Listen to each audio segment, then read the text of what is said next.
2007, I stated that we should get, a truck that does small dumpsters. You could use it for the landscaping. It was a way for us to also start doing small dumpster rentals. We knew a lot of contractors because obviously we were in the landscape profession. So I had to figure out trucks, different type of style of dumpsters, dumpster sizes.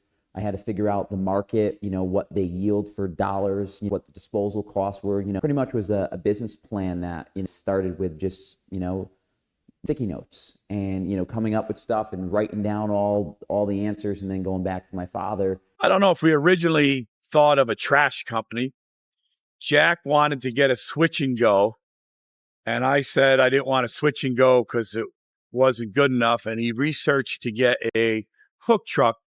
And the concept of the hook truck was so that we could load up the skid steers, load up the excavator, mini excavator, deliver them, bring materials. People then wanted to rent dumpsters from us. So the dumpster business kind of came out of the result of, like you stated earlier, good service, where people then wanted to use us for a different service, being trash. We started executing it, the end of 2007, and the truck came in 2008, 1 truck and 7 cans. And, from there, we always were moving forward.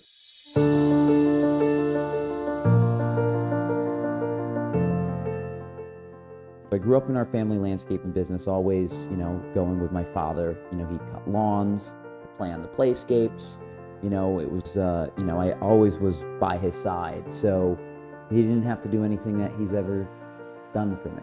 He had no obligation to, take me in as his son, but he did from day one and always pushed me to be better. I was learning, and the first truck we purchased was a used one out of Pennsylvania and from a dealership, and it was junk. We'll call it junk. It's what it was. We had an agreement that they'd take it back if it didn't pass the inspections that it was supposed to, and it didn't. So then from there, we ended up buying a truck out of Ohio, learned a lot more about trucks at that point in time and what to look for, what not, and then we got into the commercial end. I can say that, one of the facilities I was going to was another hauler. The other hauler saw that I bought a front loader, and the owner of that company confronted me, asking me what I was doing with that truck, in an intimidating fashion. But again, I was young, and I just was honest. Plan on servicing commercial accounts, and he then tried to ask me what accounts I plan on taking and all that.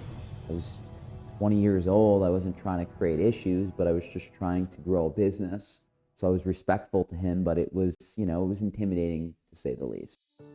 And then late 2010, early 2011, we got into the residential end. Our goal from day one is to divert as much out of the landfill, reuse, reduce our carbon footprint. We try to take out, like clean wood. We pull out all the metal, any of the Freon appliances. We try to source everything out and recycle, repurpose it in some manner before it goes to landfill. So it got me thinking of how do we offer weekly recycling. Removing this from the waste stream was important to us. So what ended up happening is I did research and I said, wow, a split body truck is the way to go. It was greatly more expensive than a single compartment because there's more components in the truck, but it's a truck that now could do the job of 2. Ralph, has always been really close to my father, Kurt. Ralph has been an amazing uncle, great mentor as well growing up. So when we were growing the garbage company, Ralph was looking to obviously do something different, and he had interest in doing something with us. And Ralph's CPA background was awesome. And Kurt said, and Jack called me and said, hey, we need help with the HQ dumpsters and recycling business. Can you help me out? It's going to be like a part-time thing. You're just going to come in and help us. I got here and I was like, oh, you guys, they did a really good job. But at that point in time, they were trying to expand into all these different markets. And I was like, we got to buckle down. And if you really want to do this, it's going to be a long-term deal. Otherwise, I don't think, long-term, this opportunity is right for me. I give you a short history of myself. I started right out of college. I graduated from the University of Connecticut, went into public accounting, so I worked for Arthur Andersen, one of the big 8 I was an auditor in a small business practice. That's what I wanted to do because I knew someday I wanted to go out on my own and run and operate my own business. So I was able to become a trusted business advisor for a lot of these clients. I learned a heck of a lot there. And as my kids were getting older, I was realizing that I was away from home way too much. And I ended up doing real estate development with Kurt, actually. I was able to have a flexible schedule and did that until they graduated from high school. For me, I would suggest that you guys potentially sell this business at that point in time. That was like 10 or 11 years ago. And they're like, no, we want to go all in. I said, okay, I'm in. And that's kind of how I got involved here. There was a lot going on. Jack and Kurt had gone from really focusing on roll-off dumpsters, like the 30 yards, the hook lifts and all that kind of stuff. And they were doing really good at that. But they wanted to expand, and they got into the commercial marketplace and the residential marketplace. There were only two people. There was a lot going on there. So that's when I say there was a lot that needed to be done at that point in time to move that business forward.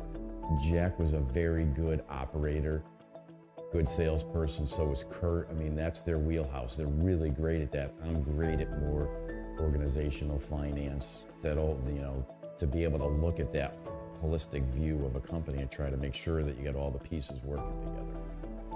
Yeah, I kind of knew a little bit. Jack would call me every once in a while, and he would be frustrated with some of the stuff that was going on or whatever, and rightly so. I mean, he was dealing with a lot. He had a lot on his shoulders. I mean, he was operating, the business on his own. I didn't really know until I got here really how complex things were getting as they were transitioning into these other business lines. And I think the timing was right for me to get involved at that point in time, and it worked out very well. And he's a go-getter. I mean, he's just like Kurt. Him and Kurt are like, they just go for it. I'm the same way. You go for it. So when somebody has that personality where they know how to work hard, they'll figure it out and they'll get things done. So I knew that we would be successful. I had good people, with you. You need to thrive at what you want to thrive at, and you'll be successful. For him to go to school and come out and not do well is crazy. You know what I mean? So instead of college education, he got dumpsters. So, it's all a matter of effort. He put the effort in the landscaping, so I felt he'd put the effort in this, which he did.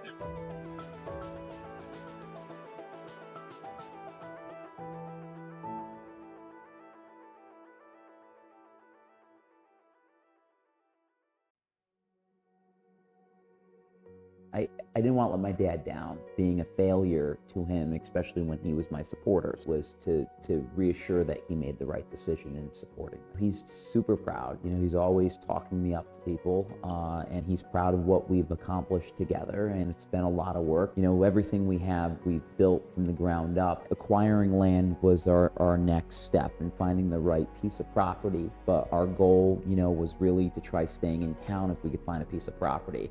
So 64 Triano Drive, was on the list of a property that we tried to acquire years prior.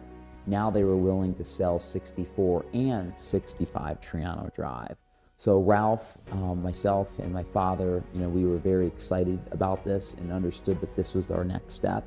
We purchased it. We said, what do we do first? Do we do the transfer station? Because we couldn't do both. We couldn't do an operations facility and a transfer station. Money was not unlimited.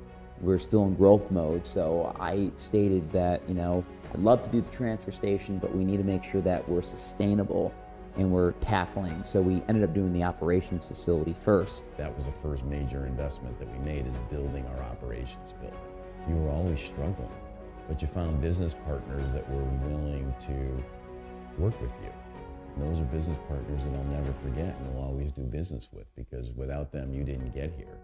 Kurt and I put a lot of money of our own personal money into the buildings.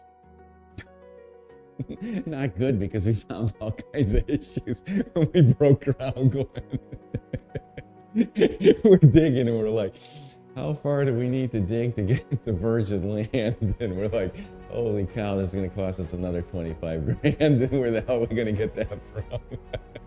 So I think that was a tough question, broke ground. But once we got through that, and the foundation of the building, went up, we knew that we could be, I think, what was it, Pinocchio, when he had the nose and Geppetto kept saying, you'll be a real little boy someday. We knew when we had that operational facility up that we were going to be a real company. You know, it gave you that confidence that you did it. You worked through some very difficult times. And Kurt and Jack and I spent a lot of our own personal time digging, putting the building up. I mean, we did a lot of the site work and stuff ourselves. There's a lot of hard work that went behind it because we didn't have a lot of money to invest in the building. And you had no financing. You had to take your own personal money or whatever and make it happen. And I think if you want to define success as the fact that you feel good about what you're doing and you're making progress and you're helping people that are employed at your company, I'd say that it is very successful. And Jack and Kurt did a wonderful job kicking this thing out of the gate. You know, it's a cultural thing. So my mom was the one that taught Kurt and I how to care for other people. We used to have to recycle when we were kids. Kurt was, I don't know, maybe 7 or 8. I was maybe 11 or whatever. And she would make us separate newspaper, glass, cardboard, paper, all kinds of stuff. And we're like, why are we doing this? Like, you know, nobody else does this. Because my mother taught us a lesson. She goes, you guys aren't doing this, you know, for the sake of just recycling. You're doing about it to learn how to care for other people. You're doing this for people that you'll never meet, understand fully, but you're saving the environment. You're doing something that is caring, and that's really important that you remember that. So that's something that Kurt and I were taught at a very young age. So that's a part of our culture and our business, is that you care about each other.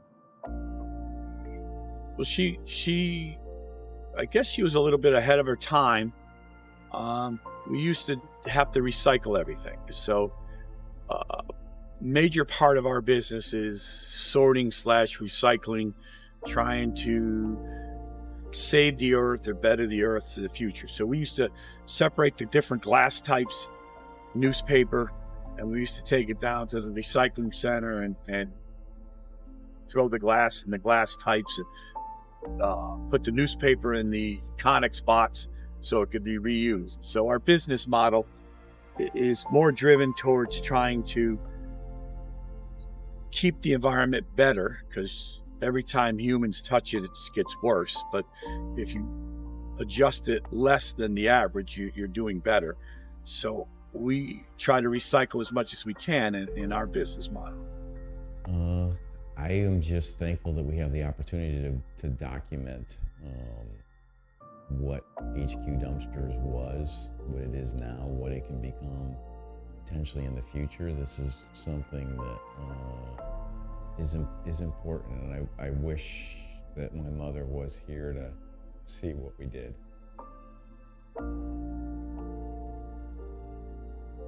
I told her when I was 5 that I was going to be a garbage man, and that's what I became.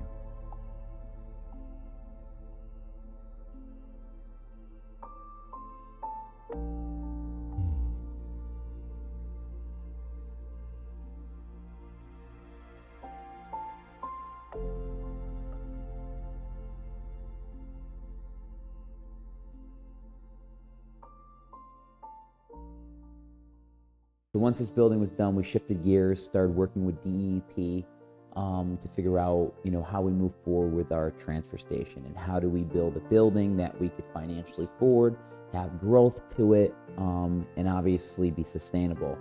So we decided to do, I believe it's called a demonstration permit with DEP, where it allowed us to take in construction and demolition materials and household items such as like couches and furniture, carpeting and such.